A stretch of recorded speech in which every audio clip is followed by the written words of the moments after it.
Informasi pertama di Kompas Siang, Saudara. Polisi menetapkan Gunawan Sedbor, konten kreator asal Sukabumi, Jawa Barat, jadi tersangka kasus dugaan promosi judi online. Selain Sedbor, polisi juga menangkap 2 orang rekannya.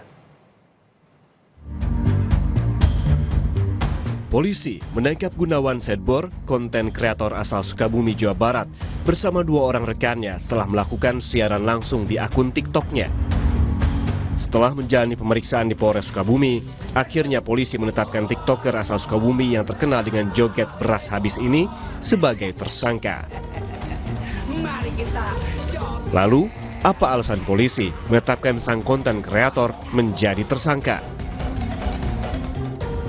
Melalui pesan singkat, Kapolres Sukabumi AKBP Saiman membenarkan penangkapan dan penetapan Gunawan Sedbor sebagai tersangka terkait promosi judi online di akun media sosial TikTok-nya. AKBP Saiman menyebut Gunawan Sedbor sudah jadi tersangka. Namun, ia tak memerinci kasus yang menjerat Sedbor. Polisi berencana menggelar jumpa pers pada hari Senin besok. Pasca penangkapan Gunawan Sedbor, suasana tempat tinggalnya di Kampung Babakan Baru tampak sepi. Area yang biasa dijadikan tempat live oleh Gunawan dan warga kosong. Sementara warga yang kerap ikut live TikTok Sedbor tak lagi membuat konten dan kembali ke aktivitas masing-masing. Rumah Sedbor dengan bangunan 2 lantai pun tertutup. Diamankan dari pihak kepolisian. Kampung Babakan Baru ini yang biasanya ramai dengan live TikTok sekarang sudah tidak ada. Tidak ada. Mereka juga bisa dibilang tidak bisa live tanpa Sedbor gitu Pak. Secara sepengetahuan saya ya Pak, Sedbor itu orang yang sangat sederhana. Bila mana ada penghasilan dari TikTok juga, beliau suka memberikan sebagian penghasilannya diberikan ke masyarakat yang tidak mampu. Sebelumnya, Sedbor bersama puluhan warga lain di Kampung Babakan Baru, Kabupaten Sukabumi viral berkat aktivitas live joget di TikTok yang dilakukan setiap hari, bahkan nyaris 24 jam. Dari aksi itu, Sedbor berhasil mengumpulkan saweran dari para penonton mulai dari Rp400.000 sampai Rp700.000. Kemudian, uang itu akan dibagikan dengan para rekannya yang ikut live. Tim Liputan, Kompas TV.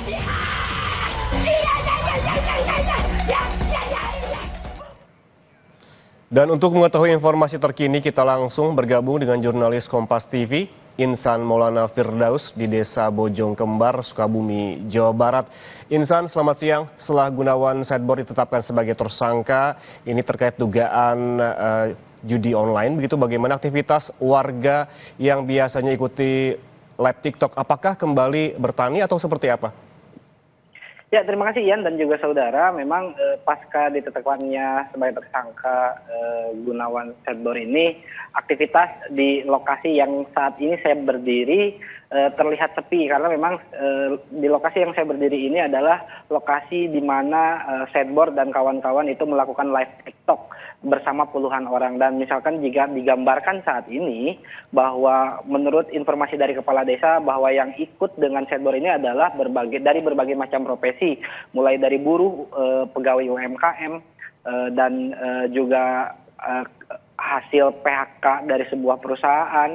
Mereka semua ikut live TikTok di sini. Namun saat ini pasca Sedbor itu ditangkap oleh pihak kepolisian, lokasi live TikTok Sedbor saat ini sepi, tidak ada aktivitas apapun. Dan jika saya ingin menggambarkan lokasi perkampungan Sedbor ini adalah berjarak sekitar 30 km dari kota Sukabumi yang berada di wilayah Cikembar, masuk ke Kabupaten Sukabumi dan masuk jalan perkampungan. Dan lokasi live TikTok ini adalah berada di sebuah lahan kebun warga yang akses jalannya harus melalui gang, di mana gang tersebut berada di pinggir rumahnya Sedbor. Dan ada luas lahan di sini ada sekitar 100 meter persegi mungkin, dan inilah yang mungkin waktu itu dijadikan live TikTok oleh Sedbor dan kawan-kawan.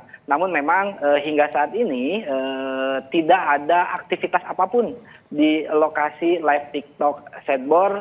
Bahkan memang beberapa warga pun di perkampungan itu terlihat sepi, dan termasuk juga rumah Sedbor yang berdiri sebanyak 2 lantai, memang saat ini tertutup rapat seperti itu. Ya. Desa Bojokembar terpantau sepi begitu dari live TikTok pasca ditetapkannya sebagai tersangka Setbor ini. Kemudian yang menjadi pertanyaan, apa bukti yang memperkuat polisi sehingga akhirnya menetapkan Gunawan Setbor sebagai tersangka? Insan. Ya, memang berdasarkan informasi bahwa Setbor ini ditangkap dengan 2 orang temannya itu pada tanggal 31 Oktober sekitar pukul 4, dan hingga saat ini memang kita di lapangan belum mendapatkan informasi secara detail alasan kenapa Setbor ditangkap, namun berdasarkan informasi di lapangan bahwa Setbor ditangkap diduga karena mempromosikan situs judi online saat dia live TikTok, dan polisi pun telah melakukan gelar perkara, keterangan saksi-saksi dan yang lain sebagainya, sehingga pada hari kemarin melalui pesanan WhatsApp dengan Kapolres Sukabumi bahwa Setbor ini informasinya sudah ditetapkan sebagai tersangka, dan informasinya polisi akan melakukan press conference pada hari Senin besok untuk memberikan informasi secara detail bagaimana Setbor ini bisa ditetapkan sebagai tersangka. Namun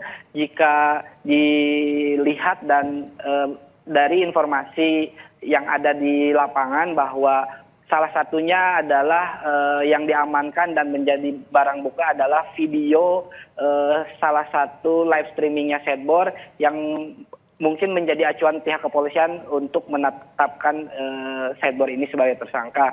Namun memang hingga saat ini kami di lapangan juga belum mendapatkan informasi secara rinci atau secara detail dari pihak kepolisian. Kami juga masih menunggu, dan memang kembali saya ulangi bahwa pihak kepolisian informasinya akan melakukan press conference pada hari besok kepada media, dan juga memang dihadirkan tersangka Setbor itu sendiri, begitu ya. Kita tunggu informasi lebih lanjut dari Polres Sukabumi yang akan melakukan jumpa pers pada hari Senin besok terkait penetapan konten kreator Setbor sebagai tersangka. Terima kasih, Insan Maulana Firdaus melaporkan langsung dari Kabupaten Sukabumi, Jawa Barat.